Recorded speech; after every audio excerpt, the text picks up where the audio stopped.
I'm delighted to introduce you all now to India Today's newest member, AI Sana. How are you doing, Sana? It's a nice sunny day here in Delhi and parts of NCR, specifically after that spell of rainfall.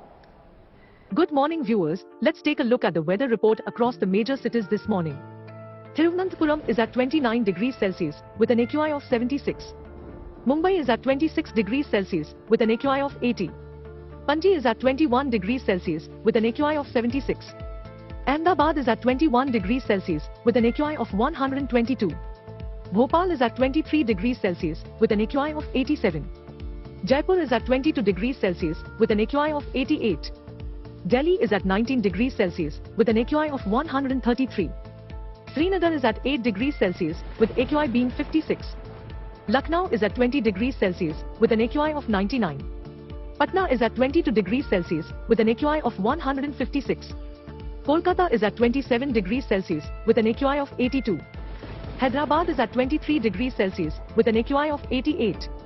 Bangalore is at 28 degrees Celsius with an AQI of 68. Chennai is at 30 degrees Celsius with an AQI of 56. This is all we have for you in this segment. Hope wherever you are, you find favorable weather around you. Keep watching India Today for all the weather updates with me AI Sana all through the day. अस्सलाम वालेकुम, कैसे हैं आप सब लोग। Video देखिए आपने, India कहां तक पहुंच गया है। अ टेल ऑफ टू सिटीज की बात करें तो 1947 में दोनों मुल्क आज़ाद हुए। एक मुल्क आईटी में इतना आगे निकल गया कि हर ब्रांड, जितना भी बड़ा ब्रांड है, गूगल से लेके अमेजोन से लेके सारे ब्रांड्स, उसमें आईटी जो है एक इंडियन है। मतलब आईटी का जो सीईओ है वो इंडियन है। और दूसरी तरफ अगर आप पाकिस्तान का हाल देखें तो आपके सामने ही है।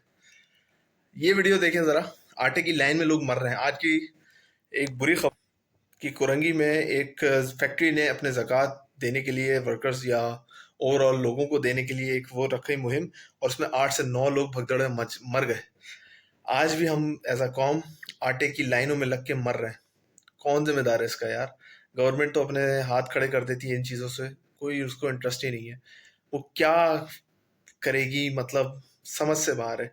वज़ीर आज़म शहबाज शरीफ साहब आटे की जो डिस्ट्रीब्यूशन है उसकी खुद निगरानी कर रहे हैं। ये मुल्क इतना स्टेप डाउन कर चुका है अपने लेवल पे, इतना स्टेप डाउन कर चुका है। क्या इस मुल्क का हाल होगा यार, जब आपका प्राइम मिनिस्टर ही 2 नंबर है। 2 नंबर तरीके से एंट्री हुई है, सबको मालूम है, कोई बेवकूफ़ नहीं बैठा हुआ है यहाँ पे। इनको जो लाने वाली इस्टेब्लिशमेंट है वो भी सोचे यार कि किस तरीके से मुल्क चलेगा। भाई 75 साल हो चुके हैं इस मुल्क को इसी तरीके से रुलते हुए। रिजर्व ख़त्म हो गए हैं, सिस्टम है नहीं, आपने सिस्टम कभी बनने नहीं दिया, आपकी इजारादारी ख़त्म ना हो जाए। मगर अब आप देखो ये मुल्क तबाह हो गया। एक तरफ इंडिया आपसे कितना आगे निकल गया, आप सिर्फ, हम लोग क्या बोलूँ मैं, मिली नगमे और इन्हीं में चक्रों में लगे हुए हैं। हम सिर्फ इन्हीं चक्रों में लगे हुए हैं। जो असल डेवलपमेंट है वो आपके यहाँ हुई नहीं है। कोई सिस्टम ही नहीं है आपका, कोई सिस्टम नहीं है। कोई सैलाब आ जाए, कुछ आ जाए, आपको कुछ पता ही नहीं है। रमज़ान में आपसे प्राइसें कंट्रोल नहीं होती, कोई फ्लड डिजास्टर आ जाए आपसे कुछ होता नहीं है। कोई भी आपके प्रोजेक्ट बनने हो, कंस्ट्रक्शन करनी हो तो आपको एफडब्ल्यू को देखना पड़ता है। मतलब भाई सिविल इदारे किधर हैं? सिविल इदारे क्यों नहीं डेवलप करने दिए जा रहे? क्योंकि कुछ खास लोगों को वो प्रॉब्लम है, वो बनने नहीं देना चाह रहे, उनका नंबर कम हो जाएंगे। बहुत सिंपल सी अप्रोच है भाई। अगर घर का जो बड़ा बेटा होता है, जो सारी पावर कंट्रोल अपने पास रखता है, तो फिर नीचे तक पावर कभी जाएगी नहीं और वो उसी की हुक्म चलेगा, उसी की बदमाशी चलेगी। तो यही इस मुल्क के साथ हो रहा है, किसी को फिक्र ही नहीं है। अगर मुल्क में डेवलपमेंट हुई होती तो आज इस मुल्क में भी ये एआई मॉडल होता। हम लोग भी एआई पे बहुत आगे निकल चुके होते हैं। फाइवर, फ्रीलांसिंग, यूट्यूब, फेसबुक, इन चीज़ों में हम लोग भी बहुत आगे होते हैं। मगर अफसोस के साथ हम लोग तो इन्हीं चक्रों से निकल ही नहीं पाए।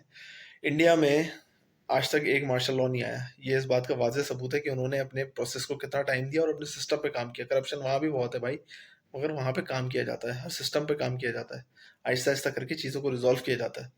वहाँ के मिनिस्टर्स छोटी गाड़ियों में घूमते हैं, कोई लैंड क्रूजरों में नहीं घूमते बगैर नंबर प्लेटों के।